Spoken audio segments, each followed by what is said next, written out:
The chandelier above the reception ballroom flickered like a warning signal the moment I caught her reflection in the antique silver tray I'd personally restored for weeks. My new mother-in-law, Vivian Langford, thought no one was watching. She was wrong. I stood perfectly still, adjusting the delicate sapphire comb in my updo, while in the gleaming surface I watched her elegant fingers slip a tiny crystal dropper from her pearl-embossed evening bag. 3 silent drops. Into the flute of pale rosé that had been poured for me. I didn't gasp. I didn't spin around and accuse her. I simply waited until she glided away to air-kiss a former ambassador. Then, with the calm precision I use when shoring up century-old load-bearing walls, I reached over and swapped our glasses. Hers now held the poison she'd intended for her son's bride. The real reception was about to begin. Most women would have run to the powder room in hysterics. Not me. I'm a historic preservation engineer. My entire career is spent diagnosing silent rot, calculating failure points, and deciding exactly when a structure will hold or catastrophically give way. That moment at the bar wasn't panic. It was the instant before controlled demolition. I walked back to the sweetheart table, heels measuring steady heartbeats against the parquet. My pulse, 78 BPM. Elevated. Manageable.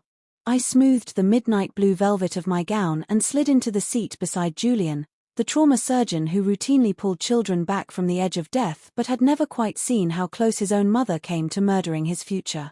He laced our fingers together under the linen cloth. "You're radiant," he murmured, voice warm with wonder. He had no idea that 10 feet away, Vivian was lifting the glass she believed contained my downfall. She caught my eye across the centerpiece of white orchids. A thin, victorious smile curved her lips, the look of someone who'd already rewritten history. She raised the tainted flute in a private toast. To victory. To erasure. To the Langford name remaining untainted by someone who actually earned her place in the world. I lifted my untouched water goblet in return. Slow. Deliberate. The ice clinked like a countdown. For 2 years she had waged a quiet, expensive war against me. Subtle cuts at first, accidentally excluding me from holiday cards, introducing me as Julian's charming little restoration hobby, never the woman who holds a professional engineering license and has saved 3 landmark buildings from demolition. Then came the envelope. A certified check for $150,000 slipped across the rosewood desk in her private study. "Sweetheart," she'd said, voice honey over razor blades, "you're ambitious. Admirable, really. But ambition belongs in the workforce, not at our table. Take the money. Start over somewhere, appropriate." I'd slid the check back without breaking eye contact. "I restore things people think are beyond saving, Vivian. Including relationships." That was the day I became a target instead of an annoyance. The week before the wedding was her breaking point. She mistakenly told the caterer the groom had developed a sudden shellfish allergy. She rearranged seating so my parents were at a distant table near the kitchen. She left a single long fingernail scratch across the silk of my custom train, barely visible unless you knew where to look. I repaired it with silver thread, the same way I mend cracked marble. I told no one. She counted on everyone believing her version, that I was fragile, dramatic, paranoid. When I saw the dropper at the bar, the whole blueprint finally appeared. She couldn't stop the marriage. So she planned to poison the memory of it. Make me collapse in public. Vomit. Sob. Become the cautionary tale whispered about at every future Langford gathering. I chose a different ending. Julian finished his toast, funny, tender, perfect. The room applauded. Then silver tapped crystal.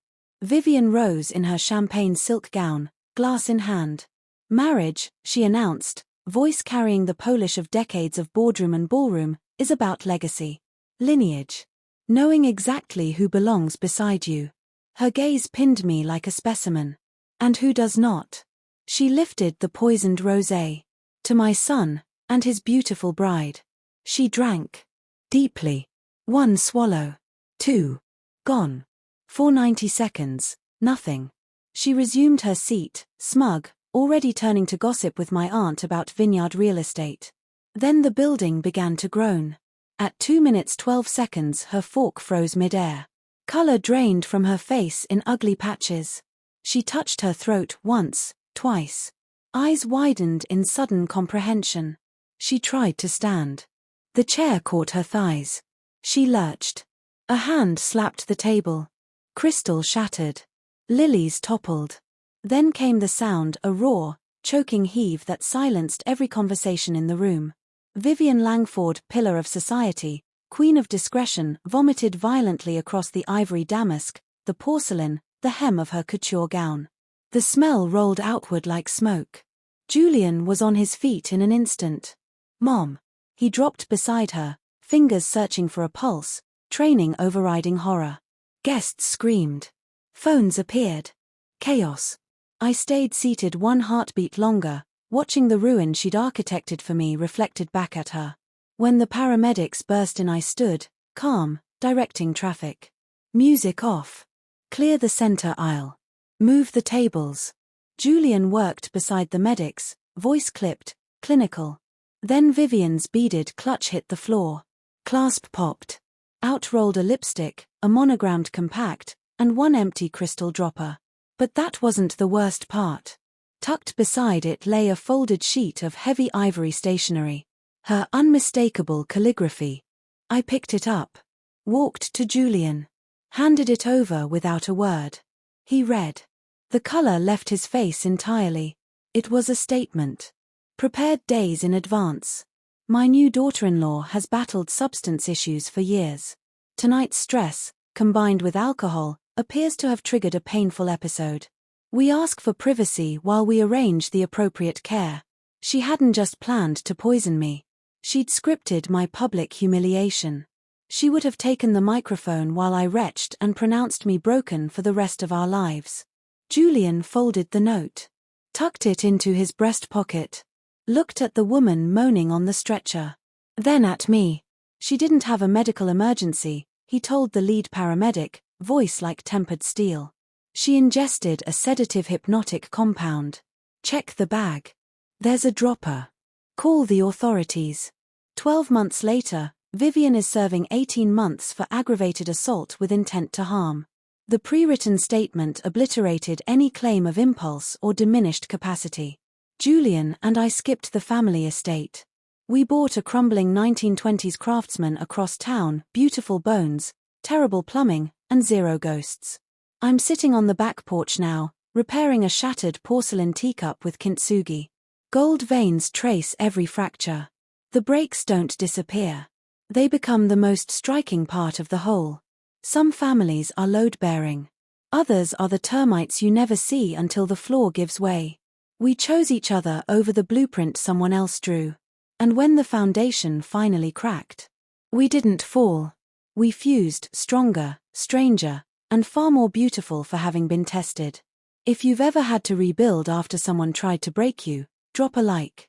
And tell me in the comments, what's the most savage thing a relative ever pulled at a wedding? I'm listening. Always.